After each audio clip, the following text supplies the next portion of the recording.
for you. Yeah, welcome everybody to the press conference, Sachsenring Race 1. What a fantastic race, what a thrilling race with a very exciting end, maybe a little bit too exciting. We have our three quickest drivers here from today's race. So winner is Ayhanchan Güven for Manta EMA Porsche. It's Jan's third victory of the season. So P2 goes to Jordan Pepper for TGI Lamborghini, team by GRT, Lamborghini Huracan, and P3 goes to Jack Aitken, Emil Frey Ferrari. So congrats to all of you three, and I think that's worth a big round of applause here from.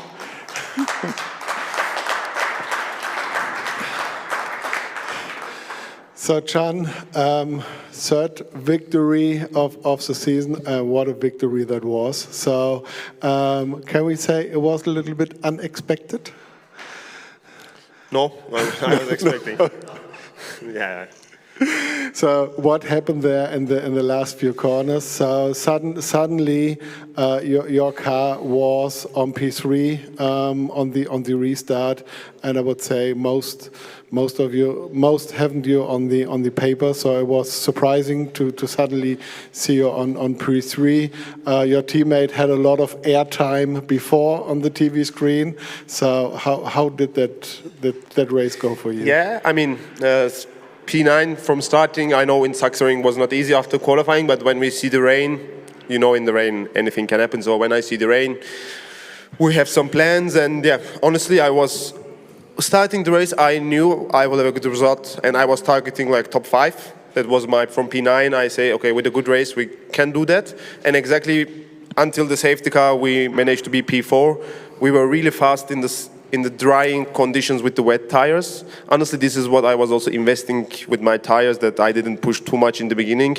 And just before pit window, when track started to dry up, I was really quick and I gained position. I was P4, and then I was catching Gunon in P3. Then there was a safety car, and then in the restart I take Gunon. And last 2 laps I was P3, which I was already say, okay, good from P9, good points and all good. And then I see that Preining went wide in the last corner, and they come side by side with Jordan in the last lap. And from that moment on, when it's last lap, conditions like this, 2 racing driver, nobody will back off. This is clear. And as a third one, I'm also a racing driver, so I know exactly what were they thinking. So I just think what they think, and I just do something to get out of it. So yeah, at the end, I think it's difficult situation. Last lap, everyone wants to win, and I think it was. Let's say it's. I think I think it's one of the racing rules when 2 fight, the third one take them normally. So this is exactly what happened. But I think it was mega race for the fans. Thanks to the team, the strategy was mega. To be in this situation in the last lap, this is what we did, and in the last lap, what happened? It came to us, but we fight whole race to be in this position, which give us the victory. Super happy, 3rd win of the year. Norrisring was hard weekend for me. Nürburgring, I got a contact with my teammate. And Nürburgring, 2nd race, we make good race. And then again, we are back where we want to be. I think tomorrow with the Success Palace, it will be a difficult race, but still good points. And then tomorrow I will try to survive. And I think then Red Bull Ring and Hockenheim, I like the track, so yeah, we will see. What came to your mind when you see the situation with Jordan and Thomas? So I see my selfie like on the podium, you know, like for the winners. When I see them, to be honest, I knew it was going to happen because of the also track. The line is too small. If you miss the racing line a bit, it's fully wet. So it's not normal dry condition, you know. It's really tricky condition. So at the end, it's not that other 2 drivers are too crazy. Just the conditions were too crazy to fight for the last lap. So. In that situation then, when you took the lead, so was it only watching straight forward, or did you look in the rearview mirror, or only? I was just looking the line to not touch any wet part, because if you touch small wet or white line or curb, what will happen to a lot of drivers? We see a lot of people went off. So I was just opening my eyes fully to see all the damn parts on the track and not hitting them, to not make any mistake, because last lap was all about not making the mistake, and finish the lap cleanly. Okay, thank you, John. Then moving to Jordan. Jordan could have been a fairy tale. So on your one-day DTM anniversary, 1 year DTM anniversary, winning here at Sachsenring, the track where you made your debut. So unfortunately, that wasn't to be. P2. Yeah, of course, we have to speak about that situation on the final lap. Yeah, firstly, I think we can be proud. I mean, exactly you say, 1 year later from making my debut, to be constantly fighting for the victories and for podiums, we can be really proud. And ultimately, not what we wanted today, not the ending we hoped for. Obviously, the safety car really didn't help our situation. I made a small mistake, have to put my hands up and accept it, which allowed Thomas to go through. But to be fair, the Porsches were on a different league in the race. And yeah, in the end, I got given back an opportunity to fight back on him when he made the same mistake I made, starting the last lap. Just didn't quite get past him into turn 1 and kind of put all my trust in him, and obviously didn't pay off. He pretty much T-boned me in turn 1, he went so deep. And then that allowed Chan to get through, and obviously on the switchback, we had another contact again, and then I managed to get past Thomas, but it was too late to catch Chan. He was flying in those conditions, and I mean, I think it was going to be anyways difficult on the last lap to keep him behind. So congrats to him for doing a mega job, but proud to finish on the podium nevertheless. Good points. My third DTM podium, they don't come often, so just really happy with how we executed today. So can we suppose you will not be best friends with Sachsenring Turn 1? Yeah, I mean, it's a corner, right? Nothing to say. We all racing drivers, for sure, we're pushing the limits, but I think that move is one too many times happened where it's not working out, and for sure, I mean, at the end of the day, it's a lesson learned. I wouldn't, from my side, it wasn't in my control, so from my side, all good, but that's twice, it's not in my control, but we move on, and for sure, it was tricky moments, tricky conditions. There was a real fine line between obviously making it work for Thomas to outbrake me and not, and it obviously was on the side of not, so it's tough like that, but we're racing for a win in DTM, and we're obviously all giving it our maximum, so it is what it is. I always have respect for the guys we race, and I'll continue to do so. But this one for sure was over the limit.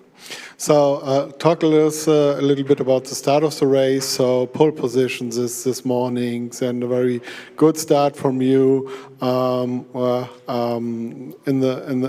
Very much in the lead of the race until Thomas came. So until that, it was a really good race and very difficult conditions in the opening laps. Yeah, I mean, tricky conditions. First time for me here at Sachsenring in the wet, so it was kind of discovering as I was going around from the front. But we have a good car in the wet conditions. We saw this in Zandvoort as well. And we just managed quite well. We knew that at one point it's going to switch to slicks, so kept that in mind, really managed the tires in that middle part of the race where Jules was, I think, killing the life out of his tires. He was very close to getting me a few times, so for sure he was pushing hard. And then as the track started to dry in those mixed conditions, I felt really strong, and I had tire available to use in those conditions, so I could open the gap up before the pit stop. A little bit of traffic with some blue flags with guys on slicks. I mean, doing their best to survive, so no hard feelings, but lost probably a second and a half on my in-lap, which wasn't ideal. But nevertheless, a decent out-lap, and I think we were able to get up to speed quick enough to avoid the challenge from Thomas. He was there, obviously putting some pressure, and then I felt the gap managed itself once I got up to temperature.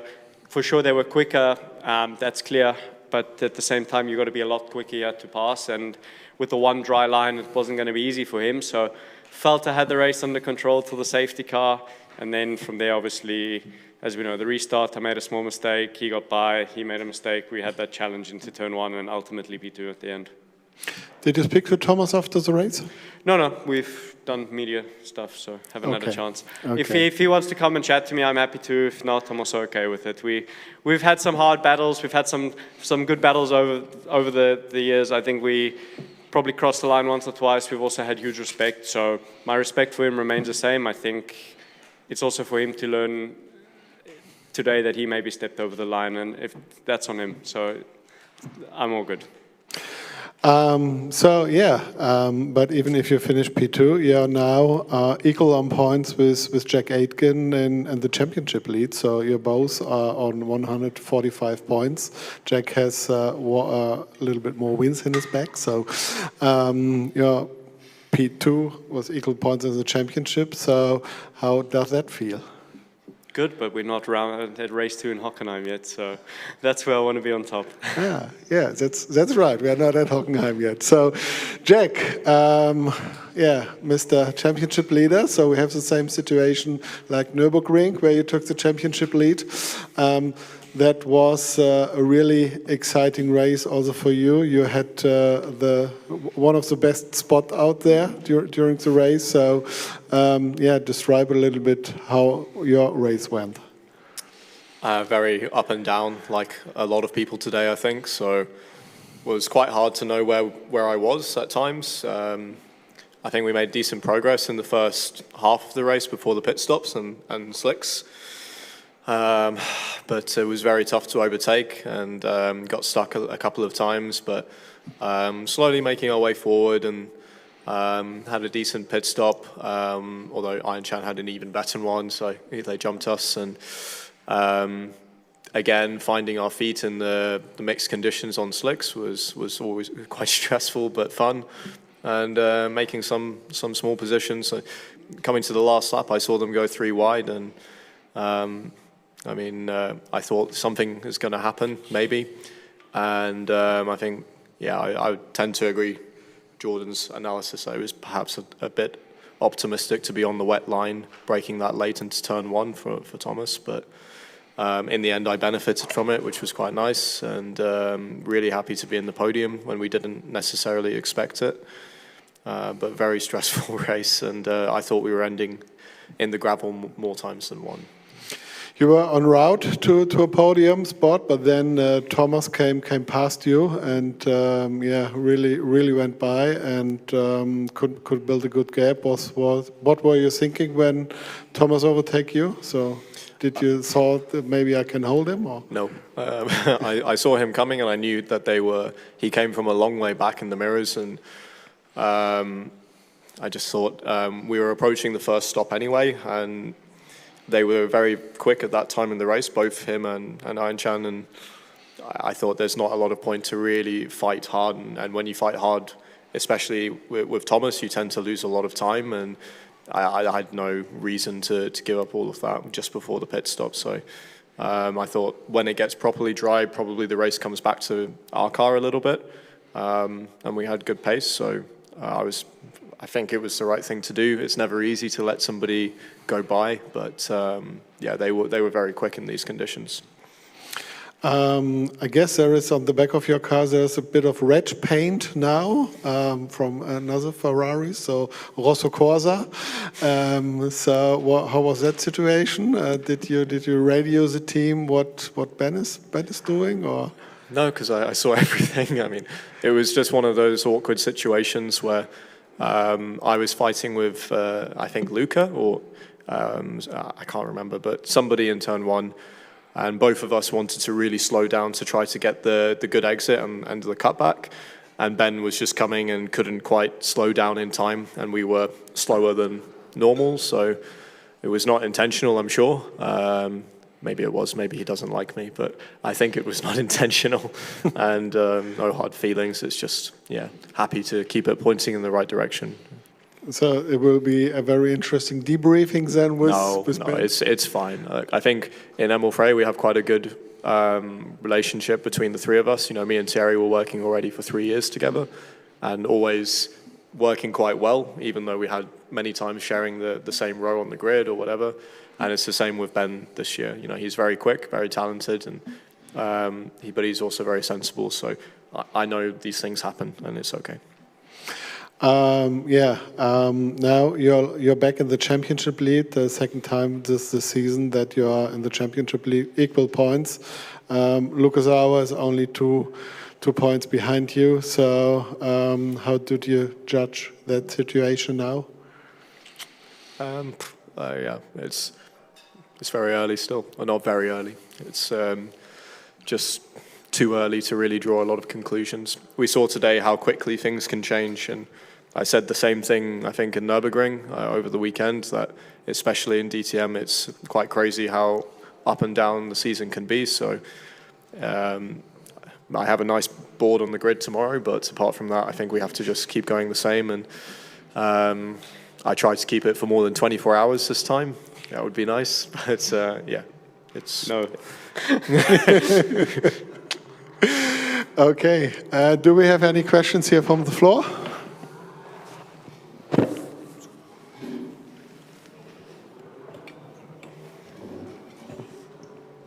Hi, Lev Stockman, motorsportmagazine.com. First of all, congrats everybody. And a question to Jack.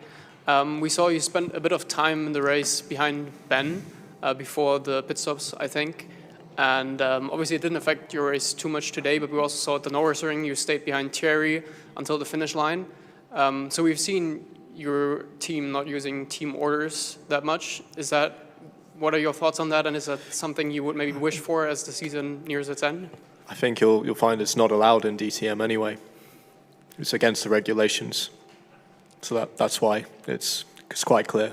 I mean, there are always ways you could do it. I don't know what you're referring to. And I'm always sticking to the national speed limit as well. But no, it's not allowed. It's in the regulations. And there's quite an impressive fine for it if you want to check. Okay, thanks. Further questions? No? Then thank you, everybody. Thank you for delivering us such a great race, and see you tomorrow.